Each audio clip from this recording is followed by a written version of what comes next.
Introduction. Friends, if you're looking to dive into a gripping thriller that keeps you at the edge of your seat, then you're going to love what we're talking about today. If you're new to our channel, don't forget to hit that subscribe button so you don't miss out on exciting updates. Today's video is all about a film that made waves with its eerie atmosphere and slow-burning tension.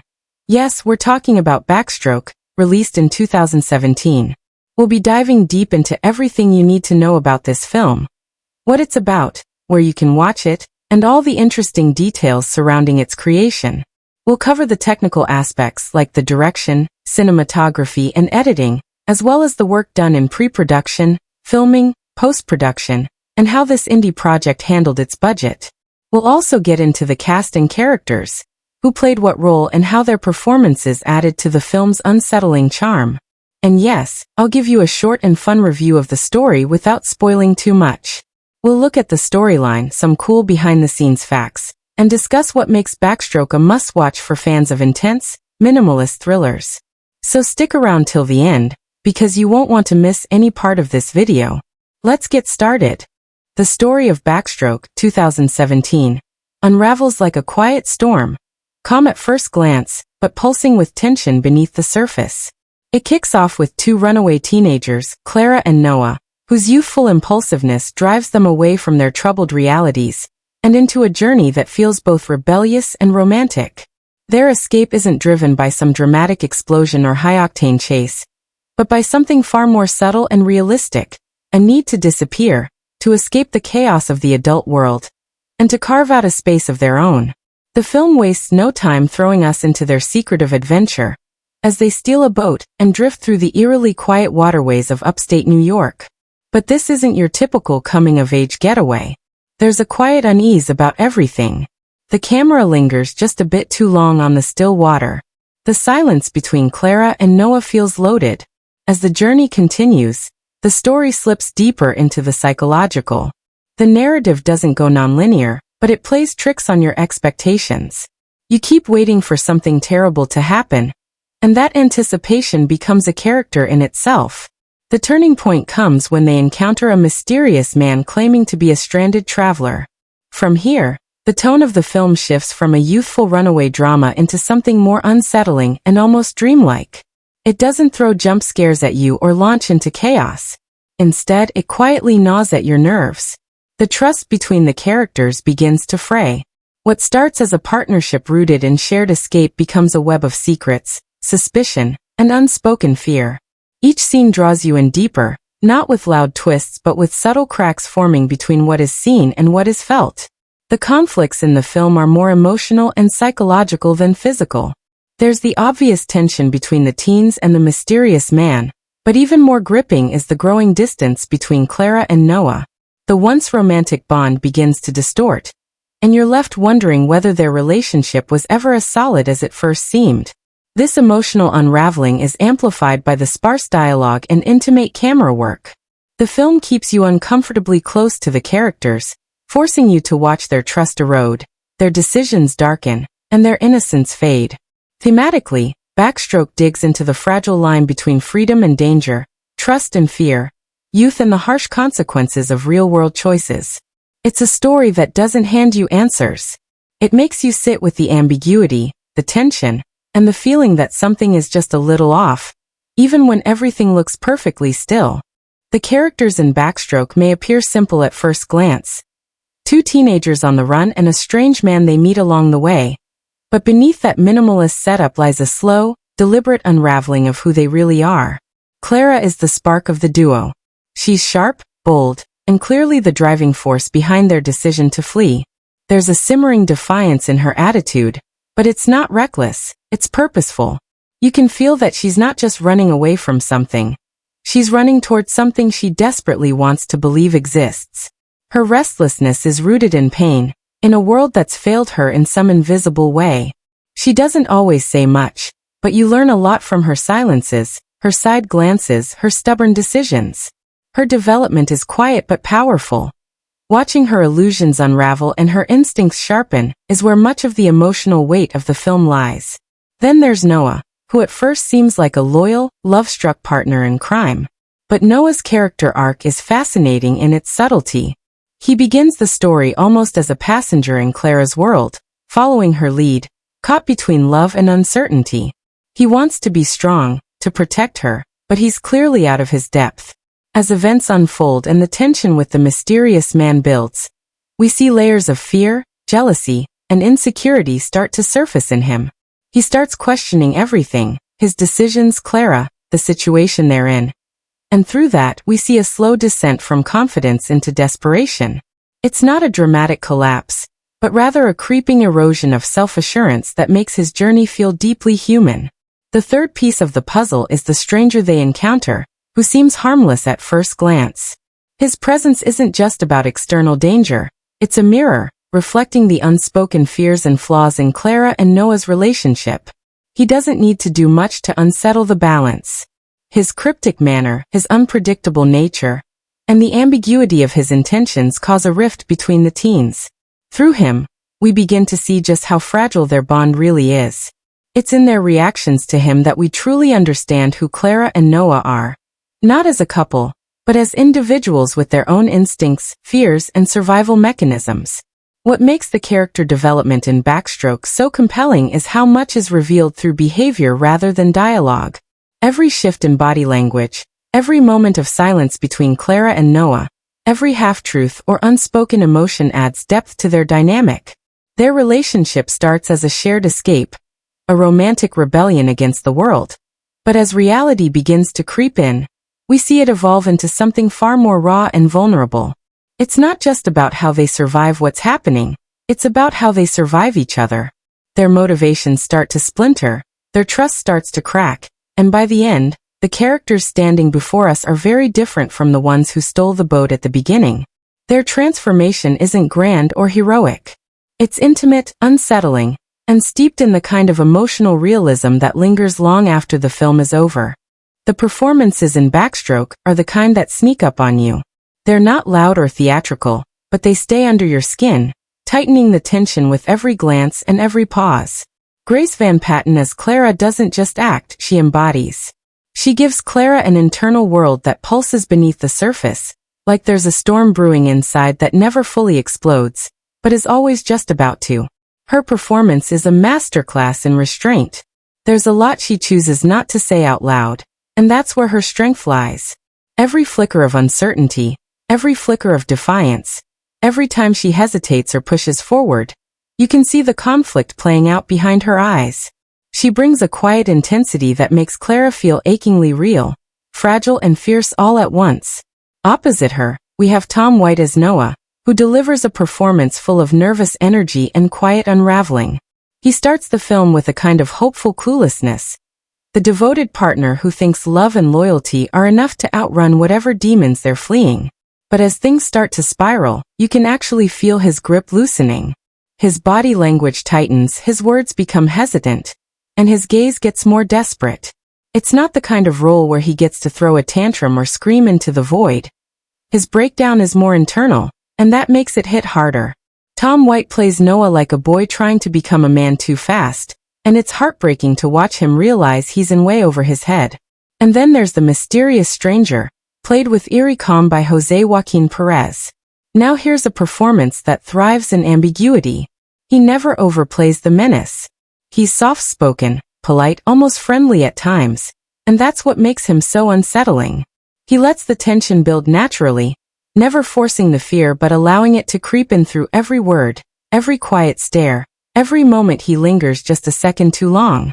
His presence throws the balance off between Clara and Noah, and Perez's performance walks that fine line between harmless and horrifying in a way that keeps you guessing right up until the end.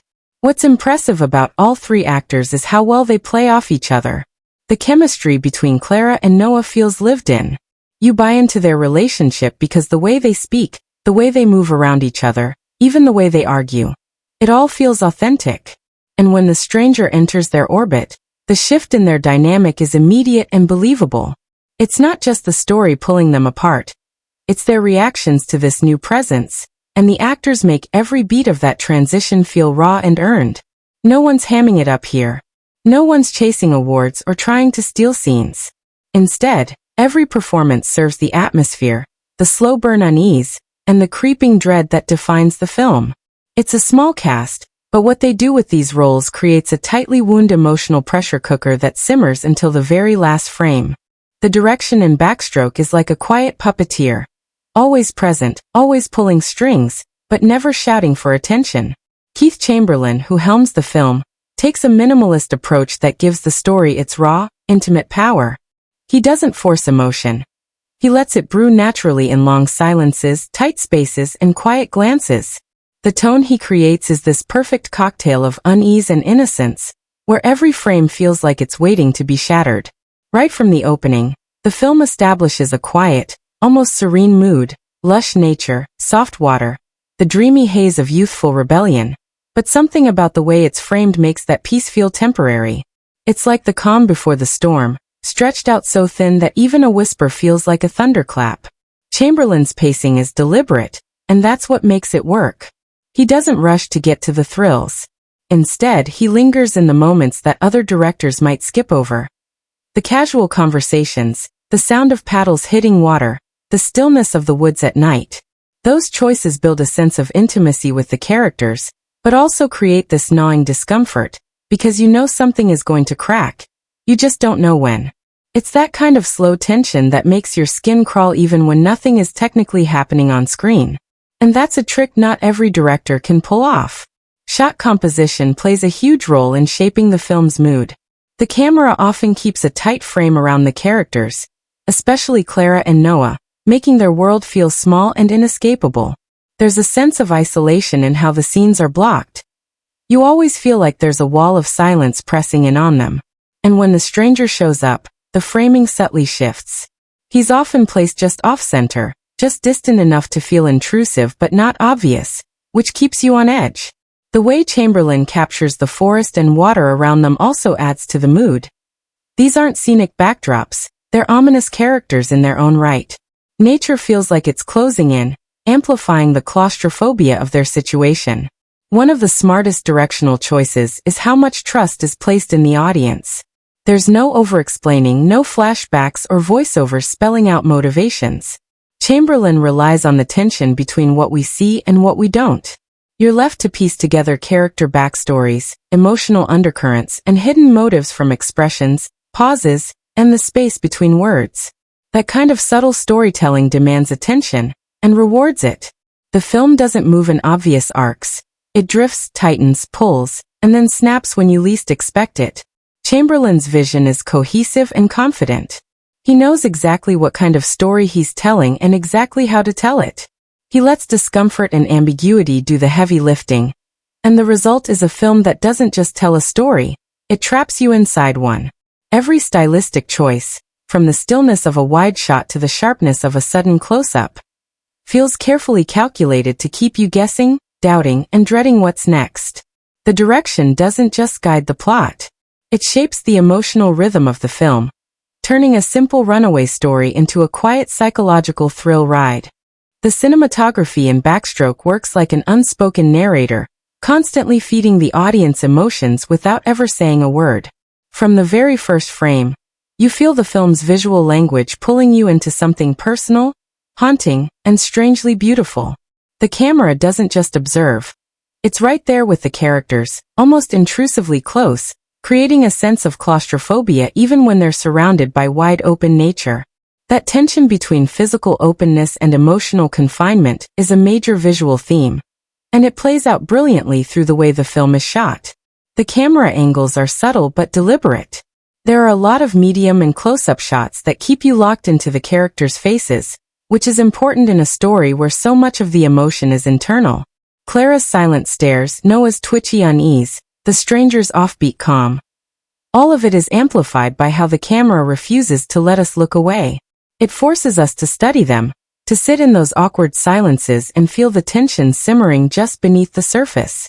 When the camera does pull back into wide shots, it's never for relief. Instead, those wide frames are often used to isolate the characters, to show how small and vulnerable they are against the vastness of the forest or the emptiness of the river. It makes the world feel indifferent, even threatening. Lighting plays a crucial role in shaping the film's mood. There's a natural, almost documentary feel to how it's lit. Daylight scenes have a soft, washed-out glow that gives everything a dreamlike haze, while nighttime scenes are drenched in deep shadows and sparse light. The darkness isn't just for spookiness. It's a tool that makes the characters' isolation more intense.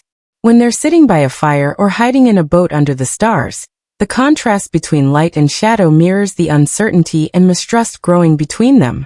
There's a feeling that anything could be lurking just out of frame, and the lighting never lets you feel fully comfortable. There are moments in Backstroke that are visually striking without being flashy. One standout is the shot of the boat slowly drifting across the still water, framed from above.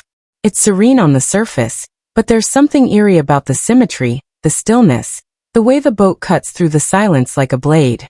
Another unforgettable visual is the use of mirrors and reflections. There's a clever play with distorted reflections on water that subtly reinforces the film's themes of identity, trust, and perception. You're never quite sure what's real and what's being imagined, and the cinematography leans into that uncertainty with elegance.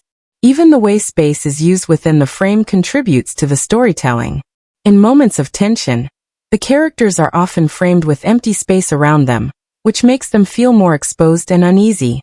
When the stranger is introduced, he often appears in shallow focus or slightly out of alignment, making him feel like a disturbance in the otherwise calm visual rhythm. This dissonance creates a subconscious discomfort that heightens the psychological stakes. The cinematography isn't just there to make things look good. It's a full-on participant in the emotional and narrative weight of the story. Every shadow, every frame, every slow pan or static shot contributes to the feeling of slowly building dread. It's beautiful, but it's not a beauty that comforts. It's the kind of beauty that makes you sit up a little straighter, listen a little closer, and wonder what's lurking just beneath the surface. The editing and pacing in Backstroke are like the hidden current beneath a calm lake, subtle, steady, and quietly pulling you into deeper waters without you even realizing it. This isn't a film that cuts quickly or rushes to hit its plot beats. Instead, it embraces a slow burn rhythm that lets tension build naturally, scene by scene, breath by breath. The editing doesn't draw attention to itself, and that's exactly what makes it effective. It's all about restraint, about knowing when to hold a shot just a little longer, when to linger in a moment of stillness, and when to finally snap that tension with a sharp, sudden cut. Transitions between scenes are smooth, almost invisible, which helps the story feel like it's unfolding in real time. You move from one moment to the next without fanfare, without flashy transitions or music cues telling you how to feel. That minimalism works perfectly for the tone of the film. It keeps the focus locked on the characters and their growing sense of unease. Nothing ever feels rushed, but it also never feels like it's dragging unnecessarily. The slow pacing isn't a flaw, it's a tool. It forces the viewer to sit in the discomfort, to marinate in the silence, to pay attention to the tiny shifts in body language, tone, and tension. The most effective aspect of the editing is how it plays with silence. There are scenes where nothing much is being said, where the sound of the wind or the splash of water is louder than any dialogue, and the cuts don't interrupt that. Instead, the editor lets those silences stretch, giving them weight, giving them presence. It's through these deliberate choices that the film builds its atmosphere. You feel the pauses. You feel the breathing room between the lines. And just when you're beginning to settle into a scene's calm, a sudden cut to a new image, a movement, or an expression will jolt you back into that creeping anxiety. Even when tension ramps up, the editing remains patient. It doesn't jump into chaos or throw a montage at you. Instead, the rhythm stays methodical, which actually makes the moments of suspense land harder. Because you've been lulled into a quiet rhythm, anything that disrupts it feels huge. The shift is subtle but powerful.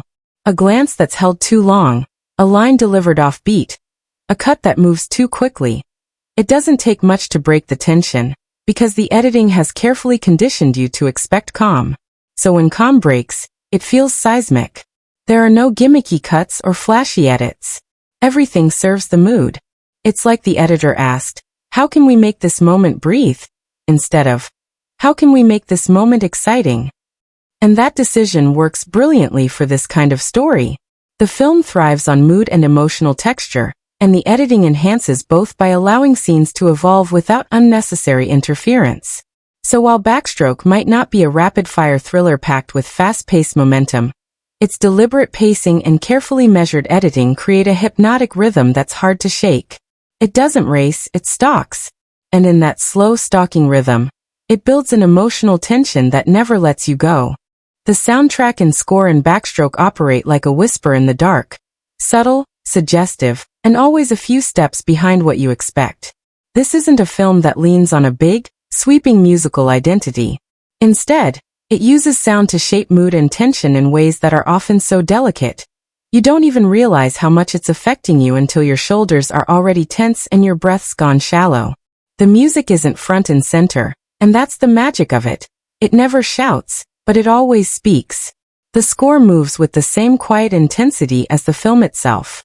Rather than flooding scenes with melody, it weaves in low, ambient textures, thin, unsettling tones that feel more like a vibration in your chest than music in your ears.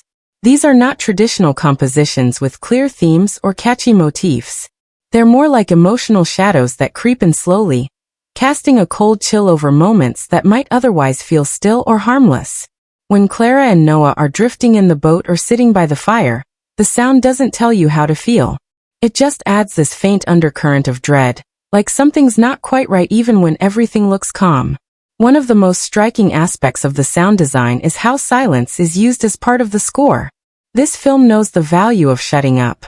It knows when to let nature speak, the wind in the trees, the water against the boat, the distant snap of a twig. These quiet, natural sounds often take the place of music, and it's deeply effective. Silence becomes its own character. It stretches across scenes, creating an almost unbearable tension. And then when the music does return, even if it's just a low rumble or a sustained note, it hits hard. Not because it's loud or grand, but because it breaks the silence like a breath you didn't know you were holding. There are moments where the score subtly swells, particularly during scenes where Clara and Noah's bond starts to fray, or when the stranger's presence begins to destabilize their little world. But even then, the music never overwhelms. It blends into the scene, enhancing what's already there rather than trying to inject artificial emotion.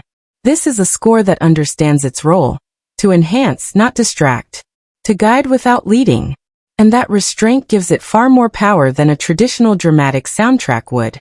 There aren't really recurring themes in the conventional sense, but there are sonic signatures, recurring tones, pulses, and textures that thread through key emotional beats. You might not recognize them as themes, but your brain registers them. They act like an invisible thread that binds the story's most intense moments together, quietly amplifying the sense of dread and emotional fragility. What's really impressive is how the sound design and score merge into one atmospheric whole. You're never quite sure where the music ends and the ambient noise begins. That blending creates a kind of immersive soundscape where everything feels heightened. The rustling of leaves, the creaking of the boat, the breath of a character in the dark. It's immersive, it's haunting, and it's meticulously controlled. No flashy orchestras. No pop tracks shoved in for tone. Just a quiet, eerie sound design that seeps into your skin and stays there long after the credits roll. Backstroke may be a short film, but it carries a surprising depth of theme under its minimalist surface. At first glance, it's just two teens on the run, drifting through nature and avoiding their troubles.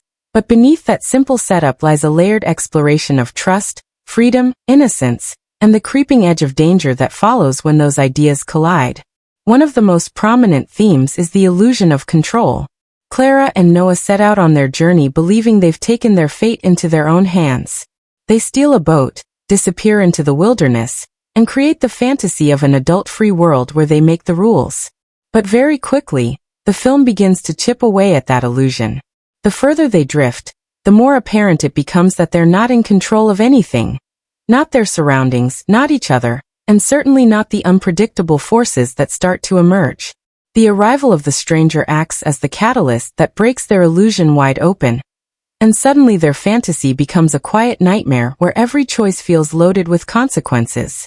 Another striking theme is the fragile boundary between innocence and danger. Clara and Noah are old enough to believe they can handle themselves, but young enough to misread the world's cues. Their interactions with each other are tinted with adolescent romanticism. This belief that their bond is unshakable, that love is enough to protect them. But when the real world intrudes, that idealism starts to wither. What was once spontaneous becomes reckless. What felt like freedom starts to resemble entrapment. The film doesn't scream this message. It whispers it in glances, awkward silences, and slow, dawning realizations. It asks the audience to sit with the discomfort of watching these characters come of age not through empowerment, but through the slow erosion of their naivety. Trust is another theme that pulses at the heart of the film. It starts strong, Clara and Noah against the world. But by the halfway point, you can feel it unraveling. And it's not just about the obvious threat the stranger brings. It's about the subtle cracks forming in their relationship. Clara begins to question Noah's resolve. Noah starts to doubt Clara's judgment. And the audience is left wondering whether either of them was ever being completely honest in the first place. The film leans into this ambiguity, letting you wrestle with the gray areas. It doesn't paint anyone as purely right or wrong. It shows how quickly trust can dissolve under pressure, and how dangerous it can be when two people don't truly know the person they've chosen to run away with. And then there's the theme of perception versus reality. Backstroke plays with how things appear versus how they truly are. The idyllic lake setting, the romantic idea of escape, the initial friendliness of a stranger. Everything looks innocent on the surface. But the film steadily pulls that rug out from under you. The calm becomes suffocating. The stranger becomes a question mark. The relationship becomes a slow reveal of imbalance and insecurity. It forces the audience to look beyond appearances and recognize the unsettling truths that often hide behind beautiful moments. Ultimately, the film is packed with thought-provoking ideas that don't announce themselves loudly, but linger long after the story ends. It leaves you with that eerie feeling of having seen something real, not necessarily in plot, but in emotion. In the way it shows how quickly a dream can turn, how thin the line is between trust and danger, and how even the quietest stories can carry the weight of growing up, letting go, and realizing that sometimes, the real threat isn't what's waiting in the woods, it's what's already inside the boat with you. Backstroke isn't the kind of film that leans heavily on visual effects or flashy CGI. This is a stripped-down, grounded thriller that thrives on minimalism and atmosphere rather than spectacle. The film's strength lies in its ability to create tension and unease through mood, performance, and environment, so when it comes to effects, what you see is almost entirely what was captured in camera. That decision pays off in a big way, because nothing ever feels artificial. The realism is intact, and it's that raw, natural feel that keeps you completely locked into the story. There aren't swirling explosions, creatures crawling out of shadows, or digital landscapes to marvel at. Instead, the visual effects come from carefully timed shots, clever use of lighting, and the eerie contrast between the natural beauty of the setting and the psychological pressure cooker playing out between the characters. This is where the film's practical approach really shines. Every ripple in the water, every rustle of the trees, every slow drift of the boat, all of it was real, captured on location. And that tangible realism adds a layer of immersion that no amount of CGI could match. It feels like you're out there with them, watching in real time as their bond frays and danger creeps in. There might be a few very light digital touches here and there, color grading that deepens the shadows or subtly cools the tone of the forest, enhancements that help push the emotional atmosphere rather than alter reality. But if those touches exist, they're invisible. That's the key. If visual effects are present, they're used like seasoning, just enough to bring out the flavor of the scene without calling attention to themselves. The filmmakers understand that in a story this intimate and stripped back, flashy effects would only break the spell. The real effect work here is the psychological tension built visually. For instance, the way the landscape is shot to feel simultaneously beautiful and menacing. That's the kind of cinematic trick that replaces traditional CGI with visual storytelling. The filmmakers manipulate your expectations with space, silence, and the unease of stillness. It's a haunting trick that requires no green screens or monster models, just a strong visual eye and an understanding of how to let the environment do the heavy lifting. In the end, what makes the visual approach in Backstroke so effective is how completely it trusts its world. It doesn't need to enhance it with digital effects because the real world, captured through carefully chosen frames and natural elements, is unsettling enough. It uses the quiet eeriness of nature to heighten tension, making the setting feel like it's closing in without ever needing a single line of code. There's no battle between practical and digital here. Practical wins by default, and it wins with quiet confidence. The set design and locations in Backstroke do something incredibly effective without ever drawing attention to themselves. This is a film that doesn't need elaborate sets or over-decorated backdrops. Instead, it turns the real world into something quietly sinister and emotionally charged. The primary location, a wide, isolated lake surrounded by dense woods, becomes more than just a setting. It becomes a psychological space, a floating limbo where time seems to slow down and normal rules stop applying. The calm waters, thick trees, and distant horizon all feel serene on the surface, but the longer you stay there, the more they start to feel like a trap. It's not just about physical isolation, it's about emotional isolation too. The natural beauty of the lake isn't just scenic, it's deceptive. It's the kind of place that makes you forget you're in danger, and that's what makes it so effective as a storytelling device. Everything the characters use feels organic to that world. The boat they steal isn't flashy or unusual. It's just a small beat-up thing, barely enough to keep them afloat. But that's exactly why it works. It feels real, like something two teens would impulsively take without thinking through the consequences. The boat itself becomes a kind of floating prison, and because so much of the film takes place on it, it starts to close in, not physically but psychologically. The set design inside the boat is minimal, but every object matters. The flashlight, the blanket, the food they brought. Each item tells a small part of their story, about how unprepared they are, and how quickly their fantasy of escape begins to crack. The scenes on land don't feel like set pieces. They feel like intrusions into a wilderness that doesn't care they're there. Whether it's a makeshift campfire on the shore or an abandoned dock, the locations feel untouched and indifferent. That indifference becomes haunting. You start to realize that these characters are not just alone. They're small, exposed, and forgotten in a place where no one is coming to help. The rawness of the environment adds an unspoken pressure to every moment. Even the most mundane patches of trees or stretches of river feel loaded with possibility. Something could be hiding behind that bush, watching from the shadows, or waiting just around the bend. What's brilliant is how the natural settings reflect the emotional state of the characters. When things are calm between Clara and Noah, the environment feels wide open and peaceful. But as trust breaks down and paranoia creeps in, the very same woods and water begin to feel suffocating. The space doesn't change, the emotion inside it does. And that's a testament to how well the locations are used. They don't just support the narrative, they amplify it. Even the light shifts throughout the day are used as subtle transitions. The warm orange glow of sunset fades into the icy blue of twilight, and with it, the mood turns from romantic to unnerving. There's no overstaged production here. No stylized furniture, no futuristic gadgets, no artificial beauty. It's all grounded, all textured, all borrowed from the real world. And in a film this small and intense, that authenticity is everything. The simplicity of the set design and the realism of the locations make the psychological unraveling feel more immediate. It's not some distant horror. It's right here, in the woods, on the water, in a boat that might be drifting straight into nowhere. The dialogue in Backstroke is like everything else in the film, deliberate, restrained, and layered with meaning that simmers just beneath the surface. This is not a film where characters talk to explain the plot or dump exposition. Instead, what's said matters as much as what's left unsaid. Every line feels like it's hiding something, and that tension between what's spoken and what's felt gives the script its quiet intensity. The words are natural, casual even, but there's a nervous energy in them. You get the sense that these characters are constantly measuring each other, watching for cracks, second-guessing motives. There's not a lot of banter or flourishes, but when something meaningful is said, it lands with weight. Clara's dialogue often reflects her edge.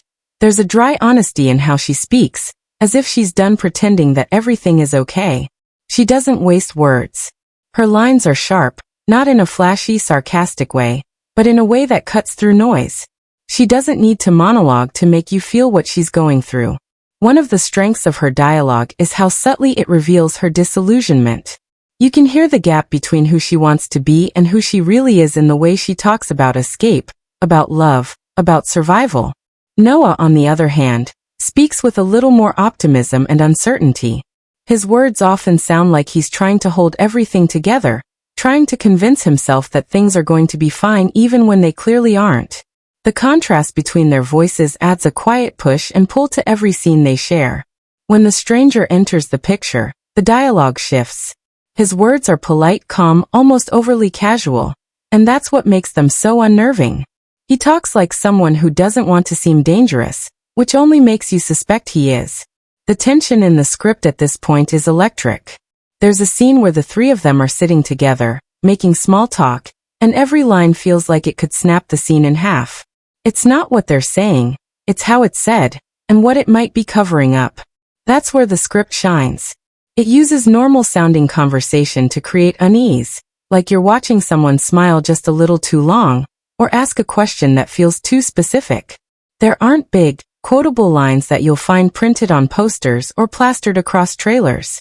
The script doesn't aim for that kind of theatricality, but there are moments, small, quiet ones, where a single sentence hits like a punch. A throwaway line from Clara about what she's willing to do to stay free. A half-mumbled warning from Noah that sounds more like a confession. A perfectly timed question from the stranger that changes the mood in an instant.